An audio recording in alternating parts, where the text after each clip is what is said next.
Hi, welcome to Beyond the Red Carpet. I'm Francine Brokaw. Today we have a special edition with a friend and colleague of mine, Mr. Ivor Davis, and he has had a front row seat to history. He was embedded with the Beatles on their first U.S. tour in 1964, and he was with Bobby Kennedy in 1968 when he was murdered.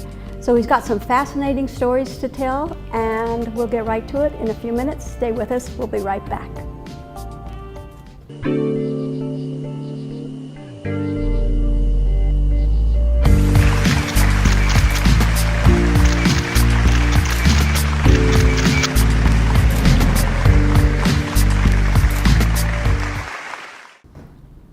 Welcome back, and it is my pleasure to introduce Ivor Davis, a friend of mine and a writer and journalist who has, as I said earlier, had a front row seat to history, and he's written this book about his experiences with the Beatles called The Beatles and Me on Tour. So you were basically embedded with the Beatles in their 1964 first U.S. tour. Tell us about your first meeting with the Fab Four. Well, first of all, it's a delight to be beyond the red carpet, because as a journalist, you never get to actually be on the red carpet. No, we don't. It's all the movie stars and the celebrities that do it, and you just give them distance, as you know. You don't get in the way of the star. Well, today you're our star. Thank you. Well, 1964, I was a journalist working for the London Daily Express, which was a huge newspaper in England in the days when people actually read newspapers. Yeah. Remember that back in the old days. 20th century? It was in the 20th century. And my office said, the lads are coming to America, first tour, get on the plane, meet them in San Francisco, travel with them, eat with them, drink with them, and cover this tour to see if they can conquer America like they've conquered Europe. And also, my editor said, you will be the ghost writer writing George Harrison's column, because as most of us knew, George was a great musician, great on the guitar, but his writing skills left something to be desired, and that was where I came in. Well, let me stop you for a minute there. So you ghost wrote an article for a column for George, but you didn't know him. So I didn't know him. How did you work with him, or how did you get his flavor? Well, to be honest with you, George of all the Beatles was the surliest one, the least communicative one. Wow. He was a youngster. He was the youngest in the group, and it was very hard to make the connection. And I was supposed to sit down with him, as good journalists do, and get it straight from the heart. Get him to talk about how he felt, what his reaction was, all the things, the juicy things. But George, one problem was he never woke up until 3 in the afternoon, because they went to bed at 3 a.m. They woke up at 3 in the afternoon. It was long past my deadline. And so what happened was I sort of concocted. You improvised. Improvised, yes. Well, the improvisation was okay, but the problem was that George, 2 weeks into the tour, got me on the private jet that we all traveled on and said, your column that you're running under my name is a load of old, he said shite, which is, I think you get the picture. Yeah. So I said, George, if you sat down for me, even for half an hour, and told me what was spinning in your mind, it would work better. And after that, we got on much better, and being his ghostwriter, and so he gave me a lot better stuff than the rubbish I'd been turning out, concocting earlier. So that was my job with George, other than also covering the Beatles on this phenomenal, just an incredible, I always call it ticket to ride, because it was a ticket to ride. Well, you've said it was a wild ride. Wild ride. The whole tour was a wild ride for you. It was a wild ride because the Beatles never knew what to expect. Brian Epstein was very worried about whether the Beatles would be accepted, because many other, Cliff Richard, Tommy Steele, most people have not heard of, came over from heroes in England, came to America, fell flat. So he was worried, but as soon as I got there, I knew the moment I walked into the hotel in San Francisco and met the Beatles, and there were 2,000 girls outside the hotel screaming, I realized it was going to be big. and it was. Did they have any inkling that they were going to be accepted in the U.S., or were they just, you know, was it not a clue for them? Did they just, were they surprised by the whole? I think they were surprised until the opening night in the Cow Palace in San Francisco, when they walked in there and you know, the girls there, mostly girls screaming, took the roof off, and the only problem for most of the people in the Cow Palace in San Francisco was the fact that when the Beatles started playing their songs, you could not hear a single word, not a word, because the girls started screaming from start to finish, every single song, and so much so that along the way the Beatles couldn't hear themselves singing, and they sometimes lost their way, believe it or not. And later on in the tour, Ringo, the fabulous drummer, told me that he became a lip reader, so he knew what song song they were singing, and so that was the image, and that was the picture of what happened. 35 concerts in 26 days.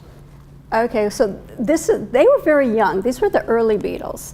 Were they I'm not going to say impressed, but were they upset by some of the things that were going on with their fans, or did they just accept it and just enjoy it? They had a great sense of humor, and they were very funny. They were like English answer to the Marx Brothers. And for those of you who don't know who the Marx Brothers are, they were an American comedy team who made great comedy movies. Very madcap, very off the cuff. The Beatles were like that. They were very funny naturally.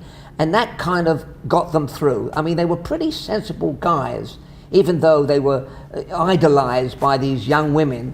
And talking about the young women, I met a few years ago some of the young women who were a little bit older, and they said, I was at that concert at the Hollywood Bowl, and I was in love with Paul, and Paul was in love with me. Oh, how do you mean? Well, he was smiling at me, and I smiled back at him. So these young women, 14, 15, were there creating havoc, not really listening to the music, in love with various Beatles, and the Beatles kind of liked it, because don't forget, the Beatles were young, lively, with healthy libidos, and the girls were throwing themselves at the Beatles. So what's not to like? So there were hookups on the road. Oh, there were hookups on the road.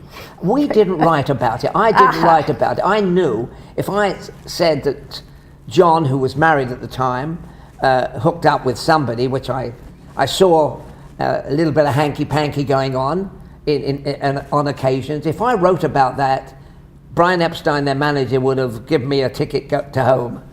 So you went along with it. You went with the fun. I mean, you knew it wasn't serious. And the Beatles were having a good time. And they were trapped in their hotel, by the way. I must tell you, because they couldn't go anywhere. If they went outside, they'd been ripped to shreds, honestly. Literally. Literally, literally, because so they were stuck in the hotel. I was in the room next door, and I must say that they were forced to hang out with me, and I was forced to hang out with them, which was okay. And you mentioned in the book that you guys played cards and played games in the evening, or when they weren't on stage. So what else did you do with them? Well, I mean, not with them, but what kind of games and what did you talk about? Well, what happened was that John, who had the wicked sense of humor, liked to play Monopoly. And so at 2 o'clock in the morning, when I was about to go to sleep, John would call me and say, come over, and then he'd do the same with Kurt Gunther, who was a photographer traveling with us. Come over, we want to play Monopoly. So we went to John's at 2:30 in the morning, and played Monopoly. And I must confess, if you just keep this to yourself, that John cheated.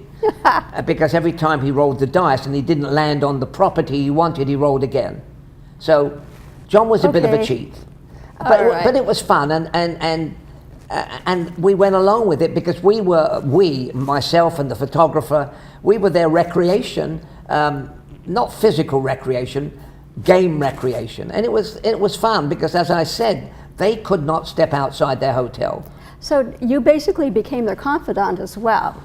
They got comfortable. What happened was, after the first couple of days, you became part of the family, part of the furniture. They were comfortable. I mean, on the plane, Paul would come along and say, "Hi, Ivor, how you feeling? Do you want me to get you a drink?" I said, "Yeah, give me a gin and tonic." So Paul would bring me a gin and tonic. I mean, it's crazy. Oh, okay, he never did that to me. I only met him once. You met Paul once and he never offered you a drink? No, but you know, I wasn't covering him, and I was just there. So, yeah. How would you? Okay, let's look through the different personalities of the Fab Four. How would you describe Paul? Paul was always. There's a word I use, and I say it's an Irish word. It isn't an Irish word. It's a Yiddish word, and it's called schmoozer. Oh yes. Paul was a gigantic schmoozer. He knew how to handle people. He was Mr. Affable. On the plane, he'd come and sit next to you. You wouldn't have to go and sit next to him. And he had this inbuilt type of humor and gentleness and niceness. So he was terrific. He was also a bit of a Lothario. Because all the girls loved him. They loved all the other Beatles, but Peggy Lipton was the actress. Mm-hmm. was a young lady that was enchanted by Paul, and Paul was enchanted with her. We didn't write about that because Paul at the time was dating Jane Asher, an English actress who he had left in London. So okay, so this was Peggy Lipton prior to the Mod Squad. Peggy Lipton prior to the Mod Squad. Just about the Mod Squad. I think about the time of the Mod Squad. Maybe she had. Yeah, I think you're right. Yeah, just about that. She was an up and coming young actress. Mm-hmm. She told me once at a party that we had, and the Beatles had a lot of little parties. She said, "I am going to marry Paul." She said that to me. She didn't marry Paul. She married Quincy Jones. Yes. As you know.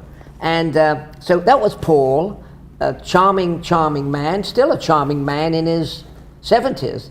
He's still going strong. Oh my gosh, I mean, look at Paul. If I can diverge very slightly, if you go and see Paul McCartney today, in the 21st century, he will sing and perform for 3¼ hours by himself, his performance.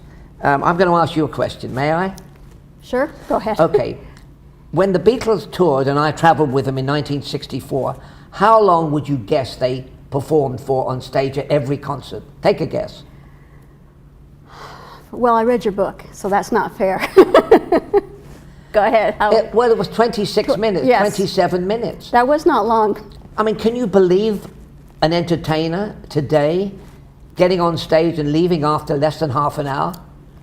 No, they'd be, yeah, but these were the Beatles. Yeah, these were the Beatles, and nobody, I mean, they had warm-up acts, you know, they had the Righteous Brothers came on before them.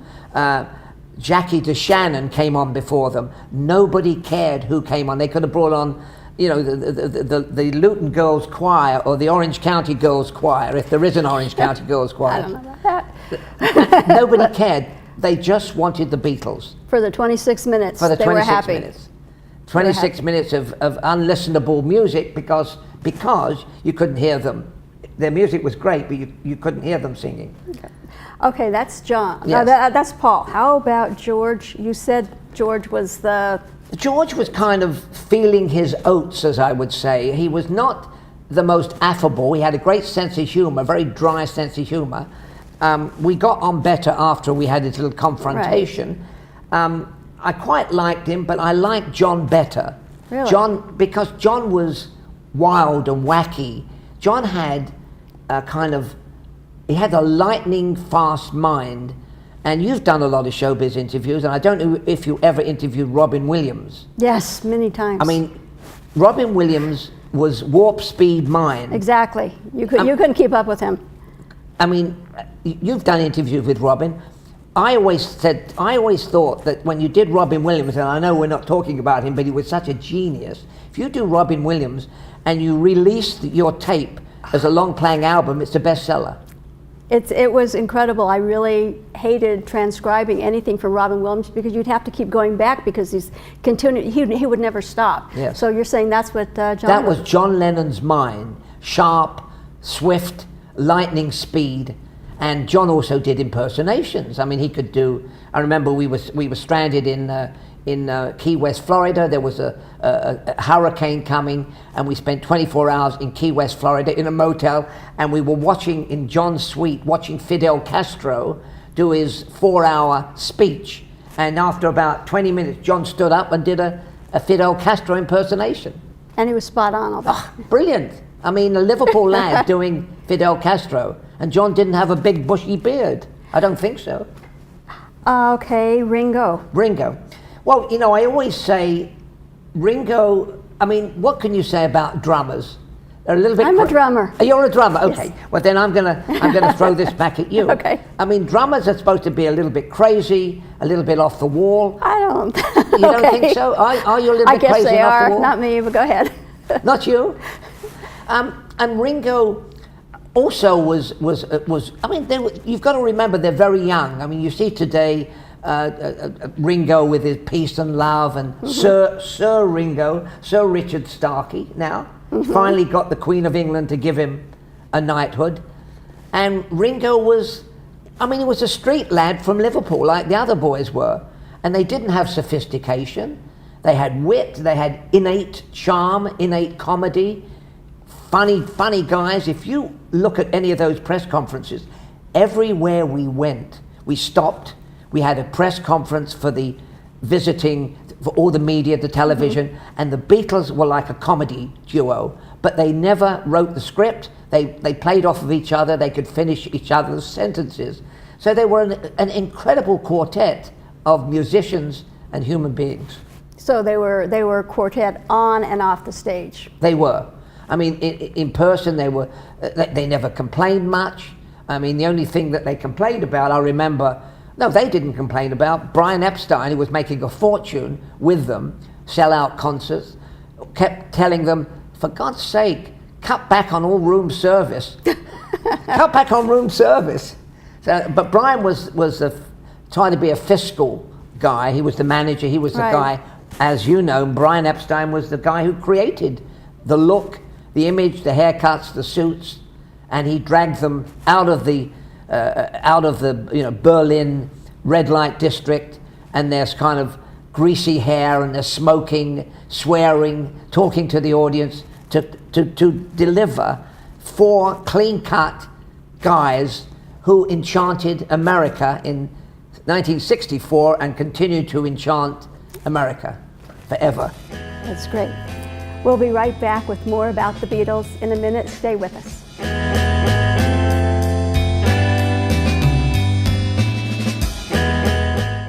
Hi, I'm Brian Rott, President and CEO of Cartmart here in Laguna Woods. My family's been in the golf cart business since 1959, and we win our customers over with the simple belief of we treat you right. We are proud to be the authorized dealer for Club Car here in Orange County and your go-to source for the sales and service to other major brands. We're conveniently located on El Toro Road, just minutes from Laguna Woods. So come by and see for yourself, while when doing business with Cartmart, there's no reason to go anywhere else. Hi, I'm John Bowser Bauman. You probably know me best as Bowser from Sha Na Na, but I'm also president of Social Security Works PAC. And you know, when I'm in Laguna Woods, I always watch Village Television. Grease for peace.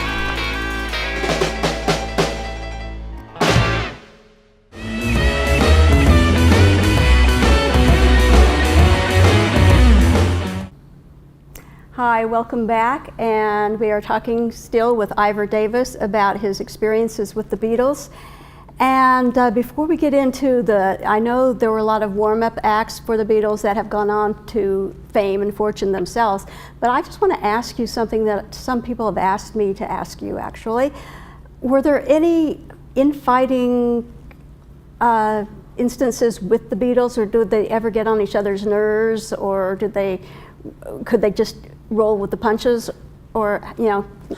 I must say, Francine, that every time I was with them, I never saw any punch-ups. I never saw any personal vendettas against each other. I mean, as remarkable as this may seem, they were, when they got on stage, they were a cohesive force, and there was no pummeling, There was no nastiness that I witnessed. Now, they may have, if they had a few drinks, they might have got a bit testy with each other, but I never saw anything that I could say that John hated Paul and Paul hated so-and-so.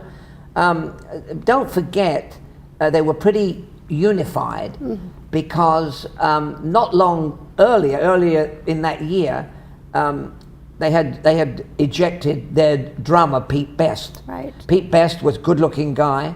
He started with the Beatles, and then all of a sudden, Pete Best was no longer a Beatle, and they hired Ringo. And so Ringo came in realizing that he was possibly expendable. So that's what I said about drummers. We're expendable, you say? Nah, we're fun. They're fun. Oh, yes, I know. I mean, but aren't drummers supposed to be a little bit crazy? I asked my husband about that. Would you report back, please? Yes, I will. Okay, now I know that you said the Righteous Brothers Yeah. were one of the preamble bands, the first. they were, opened for the Beatles several times. The Beatles had 3 or 4 different warm-up groups, and as I mentioned, who cared about them? They could have had the Moscow State Fair. Yeah. Doing the warm-up act. We just want the Beatles. That's all they wanted. But the Righteous Brothers were not as famous as they became. And what happened was they performed maybe for the first 2.5 weeks, and then finally, when we were in New York, the Beatles arrived in a helicopter at the stadium, at the outdoor stadium, the tennis center just outside Manhattan. Right. And the helicopter landed in the middle of the Righteous Brothers singing. So we couldn't hear the Righteous Brothers. Finally, the Righteous Brothers went to Brian Epstein and said, look, we enjoy playing for the Beatles, but can you let us out our contract? And Brian, I've got to give him credit, allowed them to leave in the middle of the tour because they were unhappy about the way they were being treated. They went on to great fame on their own. And there was a guy called Clarence Frogman Henry, who was a kind of bluesy singer that took over from them. And Jackie DeShannon, who's still around, she stuck it out for the whole tour. So that was really the pecking order of the opening act. Okay, I'm curious. The Beatles were on stage for 26 minutes. How long were their opening acts on stage for? I would guess that the opening acts were on stage for longer than the Beatles for the first half. You'd have to give the audience some music, some substance. But Francine, the remarkable thing was that nobody complained that I heard of that the Beatles only gave them less than half an hour. They came to see the Beatles, and to be honest with you, that's why at the end of when the Beatles finally broke up, John said, we're like a circus freak show. I don't want to do this anymore. People are coming along not to hear our music because they couldn't hear. They've come along to see us. We're like a traveling freak show, and so we don't want to do that anymore. We want to stop touring, and they did stop touring, and they went back to the studio to Abbey Road with George Martin, their brilliant composer, producer, and they produced a lot of great music. Because if I may just say, on that first American tour, if you remember some of the songs, I mean, you were too young to remember, of course. Yeah, but I listen to them now. Oh, of course. Well, they made, the songs were kind of what I would call lollipop music. It was, I Want to Hold Your Hand, She Loves Me, Yeah, Yeah, Yeah. It's not too sophisticated. It wasn't until they got in the studio with George Martin, the producer, that they turned all the great songs that most of us know today. So in those days it was straight up and down music, nothing too elaborate, loud, noisy by the Beatles and noisy by the audiences. Okay, well, you were with them so closely. Looking back, what is your favorite song that they performed back then? Well, the early Beatles. Funnily enough, it's not a Beatle song. It was called Long Tall Sally.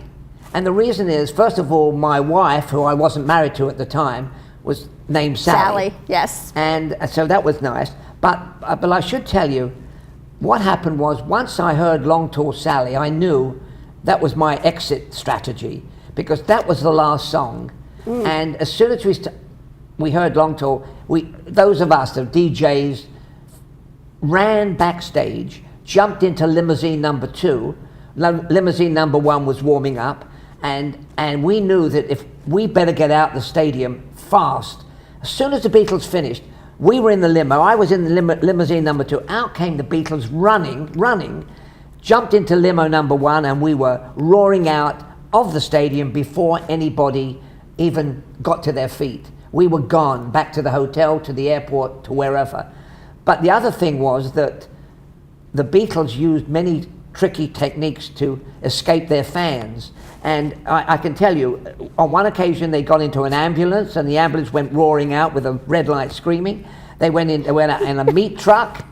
They escaped in a meat truck. In a meat truck, okay. And all sorts of armored cars to get away, because they didn't want to hang around. So back to your original question, Long Tall Sally, and I never really heard Long Tall Sally sang until the very end, because I was in the limo by the time the Beatles left the stage. There are 2 living Beatles now.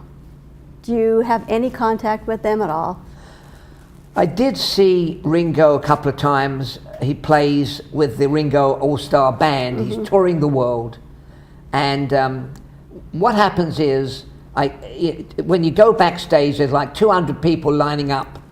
And to be honest with you, I know that I don't want to impinge, but I did 2 years ago go to his birthday party, and Paul lives in a different stratosphere.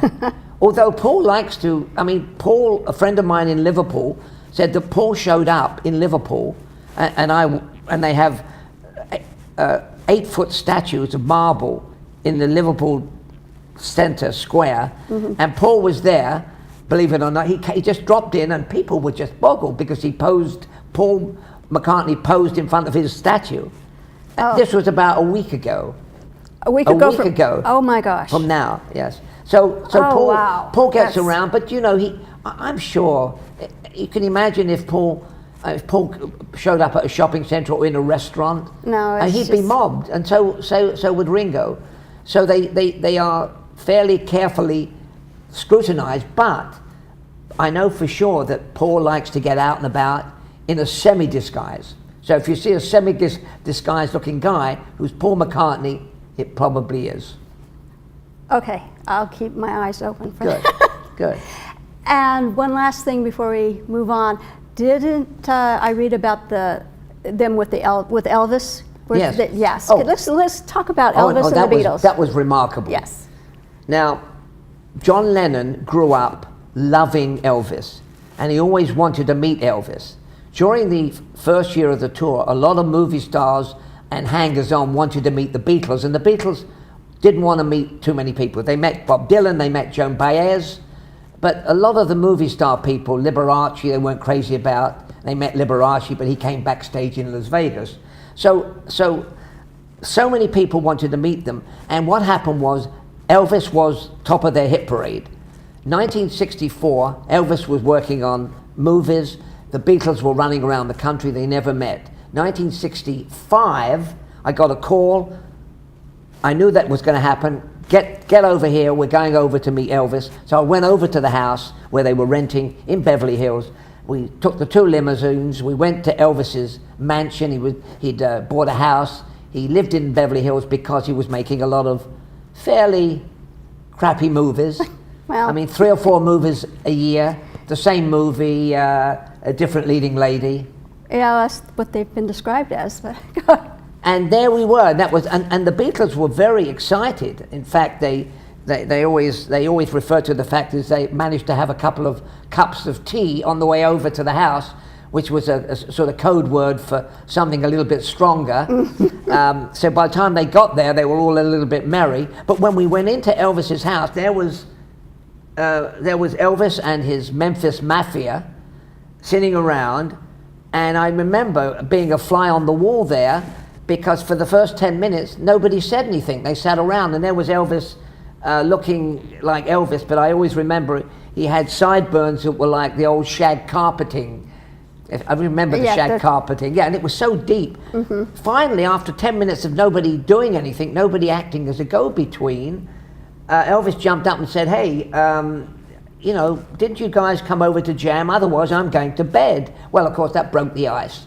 And then the Beatles started playing with Elvis. Ringo went to play billiards, snooker in the other room because he didn't have his drums. No drums. And they played for about 20 minutes, just off the cuff, and mostly Elvis music. No That's what I was Beatles going to music. ask, Elvis music or Beatles music? No, Elvis. Elvis music, yeah. A little bit of black soul music. The Beatles enjoyed that, and they started getting, you know, harmonizing, and that was quite amazing. But I should tell you this, the rules were no photographers, no tape recorders. Nobody took a picture of the meetings of these two great music legend groups. And there were no cell phones. You No couldn't cell sneak phones. us. I Yeah, mean, no, I mean, I always say, to be honest with you, my only regret in 1964 was I never took my cell phone with me.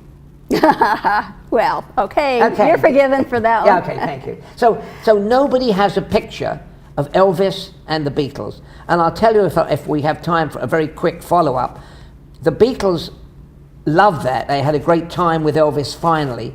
But in the years gone by, they became very upset with Elvis because Elvis bad-mouthed the Beatles to Richard Nixon. Elvis was he wanted to get a drug enforcement agency honorary badge. Right. And he went to see Richard Nixon, and I've seen his letters to Nixon, and he told Nixon, well, the Beatles came to America, they earned a lot of money, they took the money back to England, and they bad-mouthed America, which wasn't true. Well, once the Beatles heard that, they were very upset with Elvis. But Elvis was trying to charm Richard Nixon and get his badge, which he did get his badge, and also he claimed to Nixon that he was going to tell his fervent supporters to vote for Richard Nixon for president. Well. So that was Elvis's dirty deeds. And that went against everything the Beatles were doing because Exactly. they were definitely anti-Nixon at the time. Oh. Well, if you remember, Richard Nixon tried to get John Lennon deported Right. from New York because John Lennon was doing an anti-Vietnam War speech, and they tried very hard to get him deported. John Lennon fought for 5 years in New York and finally won and never got deported. Now, which leaves me with a footnote, and I'll ask you the question.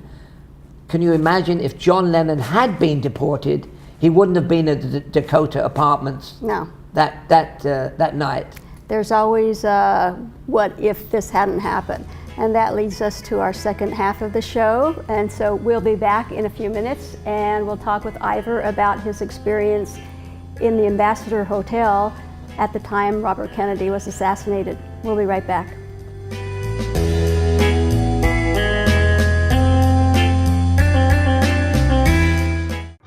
I'm a strong believer that there's something for everyone out there. But some people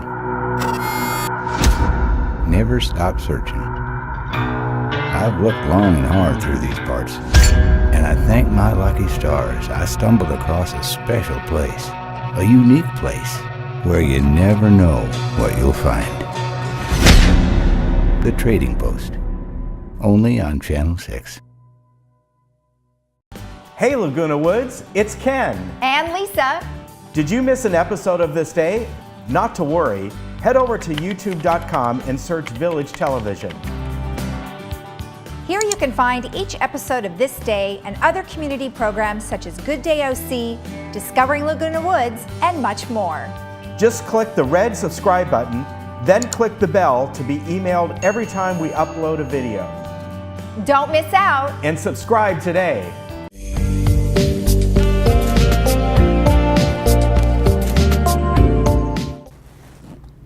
Welcome back. Right now we are speaking with Ivor Davis. We're gone on from the Beatles, and we're going to talk about his experience with Robert Kennedy. He was assigned to cover Robert Kennedy's final campaign, and tell us how that came to be. I worked for the London Daily Express, and we were doing a book about the election that year, And fortunately or unfortunately, I was given Robert Kennedy to cover in California. I would say that's fortunate. Fortunately. Well, I say because we know what happened to Robert Yes. Kennedy. So as a journalist, it was a dream assignment. It was a dream assignment because, first of all, Robert Kennedy was the man who could be king. He could have followed in the footsteps, and I always say bring Camelot back to America after the terrible assassination of his John, his brother. So there I was in California covering Bobby, and Bobby had incredible charisma. Bobby affected so many lives. He was a Prince Charming with energy, and if I may throw the question back at you a little bit, Francine, you were young. Why was Bobby such a mesmerizing figure? I don't know. I definitely was young at the time. I was, I think 11 years old, 12 maybe. He struck a chord in me that nobody else ever had other than anybody in my family. And at that young age, I realized what an impact someone can have. And he is responsible for that. He set me on the course. I worked in politics for a long time. Before I came into entertainment journalism, I was in government, and it was because of Robert Kennedy. And at that young age, I knew this guy had something that I needed to latch on to. Yes. I stayed up for every election at that young age and watched everything. And the day of the California primary, at the end, I was going to bed, and they announced he was going to win, so I didn't stay up for the ending. I knew he was going to win. I thought, he's got it. I'm going to go to bed. And I woke up to the news. Yes. So. Well, I will take you back to the kitchen of the ambassador in a minute, but during our pre-conversation, you mentioned something, and again, if you don't mind me asking you, you worked for Teddy Kennedy. I did briefly. Briefly, but so my question in a way is, Teddy could have taken the mantle of the Kennedys. It didn't happen. Teddy didn't have, at the time I worked for him, he didn't have the gumption that he had at the end of his campaign. I was hired by his brother-in-law, Steve Smith, who you will talk about later. Yes. But yeah, I have many relationships with some of the Kennedy family, and Teddy didn't have what Bobby had. Yes. There was no way. Yes. Yes, he did come along much later in his career and blossomed at a later age, but he didn't run. But Bobby did have the magic, and I saw him. People on the campaign trail 50 years ago, this June, Bobby was set for the White House. And when I saw him, people wanted to touch him. And what I thought was incredible was wherever we went, San Francisco, San Diego, the lettuce fields, the California heartland, people wanted to touch him.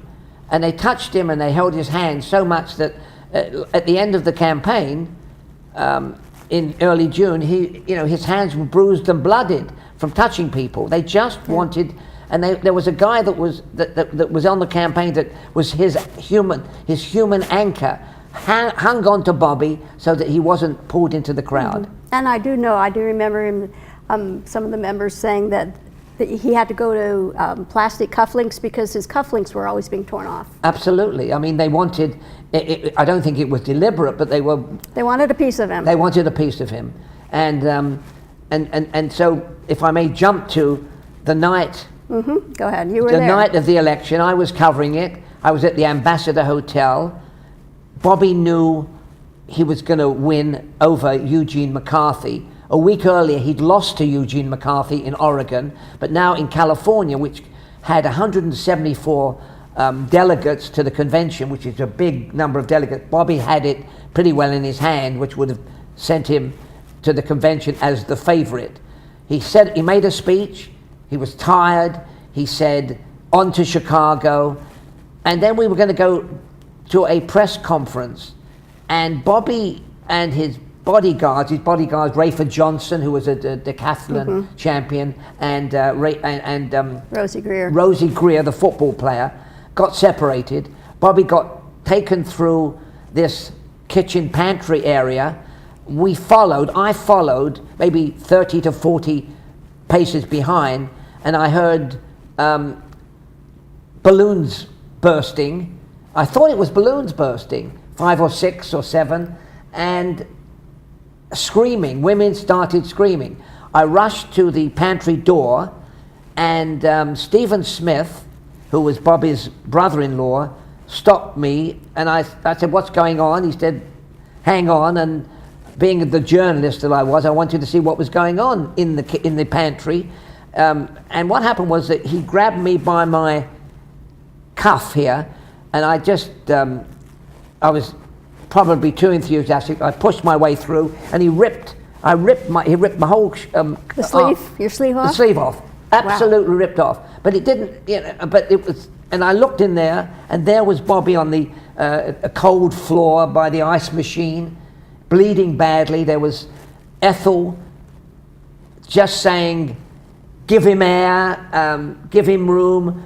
I remember she put his head on a one of those old-fashioned those straw hats. The campaign hats. Campaign yes. hat as a cushion. Women were saying, "Not again." Somebody was screaming. A radio man was saying, "Get the gun, get the gun." It was total bedlam. Everything going on there. And then I also, of course, noticed a guy called Harry Benson, who was the photographer that was working with me on the Daily Express. He had jumped on a kitchen table, a metal kitchen table, and was doing what photographers do, take pictures. Bobby was bleeding. That somehow there were other people wounded. I didn't know who was injured badly. You've got to realize it was a cauldron of excitement and horror in that kitchen, screaming, just bedlam. And finally, we kind of withdrew. The ambulance guys came in. I saw that Bobby was no longer talking. Well, had you seen him mumble words prior? Because he did say a few things. Bobby actually said, and to be honest with you, piecing it together, he said, "Is everybody all right?" Right. He was worried about other people. I noticed that one of the kitchen staff leaning down and giving him something. I didn't know what it was. It turned out to be rosary beads. And Ethel was absolutely ridiculous. And in one side there was this guy in blue jeans under a pile of bodies. And that turned out to be his assassin, Sirhan. And everybody was in shock. Had we seen what we saw? I mean, it's unbelievable. You don't really know what you saw. You're trying to piece it together in your head, but you're also watching everything going on. You are, and it's kind of like a slow motion thing, because as soon as they took Bobby away, and I saw Bobby was not saying anything, they took him away. We all withdrew from the pantry. The cops came. We sat around, we said, now, we kind of tried to piece it together, because all sorts of things were going on. There were 4 people that were wounded, and then we went to the hospital, and they said, "Bobby is undergoing surgery. What do you do?" I must say, I when he was at the hospital, I ran to a coin box and called my London office and dictated, I don't even know what. I mean, it made the front page. They said, give us everything. So I dictated off the top of my head for the first edition of the paper, went to the hospital, and we sat around saying, "Did you see this? Did you see that?" Well, you had a press pass. You were allowed in the hospital, or you were only in the front of it? We all had our campaign badges. Bobby's people knew who we were, because I'd been on the train with Bobby, little stop train. I'd been at the on the bus when we did the cities of San Francisco and stuff like that. But in San Francisco, we went through Chinatown a day before, and I want to tell you that we heard explosions, and Bobby actually winced at the explosions, and of course they were firecrackers. That was harmless. So that was in San Francisco 24 hours before. And so there we were, not knowing what was going on, sitting around talking to each other, swapping information with the other news people, television people. No cohesive story. Who was the guy? We didn't know at the time. We just knew that he'd been carted off. And then he got shot on June the 5th, shortly after midnight, 12:30 a.m. on June the 5th. 26 hours later, we were back at the hospital, and Frank Mankiewicz, who was his campaign manager, stood up and announced Bobby had died. Right. Bobby died on June the 6th, 1968 at 1:44 a.m. Right. That's And etched in our memory. etched in our memory, and that night was etched in our memory. And even today, we were talking before your show about one of the Kennedy children saying there was another gunman. Well, that's what I wanted to ask you. You said you might have heard 7 or 8 shots. Yes. Because apparently Sirhan only had 6 shots in his gun. Yes. Robert Kennedy Jr. and Paul Schrade, who was gravely injured Yes. in that kitchen, both are on the opinion now that they need to reopen the case because they think if there's more than 6 shots, somebody else was there as well. Well, there's always going to, even with John Kennedy, was there a second shooter? But all I can tell you is on the night of the shooting, I wrote a story for London saying police are looking for a woman in a polka dot Right. dress. Now, much later, we pieced it together, and it turned out there was a woman in a polka dot dress, and a witness said this woman was screaming, "We've shot Bobby." Now, I want to say that it could be easily misconstrued as they've shot Bobby, because why would somebody who's just tried to assassinate Bobby Kennedy stand in the kitchen and scream, "We've shot Bobby"? I think it was in the confusion, in the noise, in the madness, that it was, they've shot Bobby. Yeah, and in a time like that, you never, I mean, things get so out of whack. But I just actually last night finished reading Bobby Jr.'s book, and he does lay a lot of groundwork to the fact of his suspicions. Yes. So it might be worthwhile to reopen the case. It's up to the powers that be to do that, but you were there. When you saw Bobby and Ethel on the floor, was Ethel panicked? Was she calm? What was her demeanor? Ethel was frantic. Ethel, the picture that Harry Benson took is one that is kind of horribly iconic. She has her hand up there. She's saying, "Give him air, give him air." She was in shock. She was pregnant with their 11th child at the time. She'd been a real trooper on the campaign. She was pregnant. She was on the campaign. Bobby, pregnant Ethel, and their dog Freckles. I don't know if you ever met Freckles, but No, actually he was Bobby Jr.'s dog. Oh, okay. Well, now I know. But the interesting thing is, who knows, a second gun. But the interesting thing is, I covered the trial as well, and Sirhan confessed to shooting Bobby.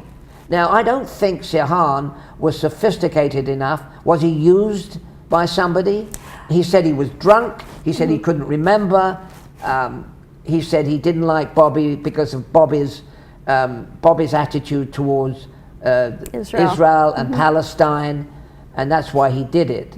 And if you look at the young Sirhan, I don't think he's the kind of person. He could have been used as a dummy. He could have been a Manchurian candidate. We don't know that, and I don't think I don't know. It's not for us to speculate because there's too many options, you know, to go that. But were you at the hospital when Jacqueline came? No, I was not there when she came. What happened was, when they came to the hospital, not surprisingly, they were whisked in through back doors, and I don't think, and I you could correct me, I don't think she showed up for pictures. No. I mean, I mean, I obvious don't no. mean. I mean, I don't even think there were people who got anything of her. Maybe arriving at the airport. The airport's the only Yeah. only photos I've seen of her. Sure. And I think, you know, they announced, the whole nation was in just total, utter shock. And it has been written many, many times that the assassination of Robert Kennedy was more shocking and more disturbing to the country than that of JFK, Yes. because it really changed the whole direction of this country. Well, in all the books that have been written, many of them say that Bobby somehow realized that he may end up another victim. I mean, there's... It was always in his mind. Wasn't yes, he wrote about it and he spoke about it several times. Yeah, so yes. So, I mean, do you go out in life and... Yes, okay. Well, I really want to thank you for coming by with your fascinating stories. And Ivor has his book, The Beatles and Me on Tour. Pick it up. It's full of many, many, many more stories than we just barely touched on it. And are you writing anything about Bobby Kennedy's? Are you going to write a book about that? I don't think I'm going to write a book about Bobby Kennedy, but, Okay. but like you, there's always some wonderful stories about dealing with politicians and Yes. showbiz people that you never actually wrote about when you wrote about them. So I might do something about something like, I had a crazy title called I've got to interview Julia Roberts, but there's a dead cat under the house. And, I mean, it sounds ridiculous, but I actually was going to interview Julia Roberts, and somebody called me up just as I was about to leave and said, we think there's a dead cat under the house. I said, I can't help you because I'm going to see Julia Roberts, and Yes. she's going to talk about marrying Kiefer Sutherland. Oh. But I'm sure there's... We all have stories like yes, that. We all have do. it. Anyway, thank you for joining us. This has been Beyond the Red Carpet. I'm Francine Brokaw, and we'll see you next time.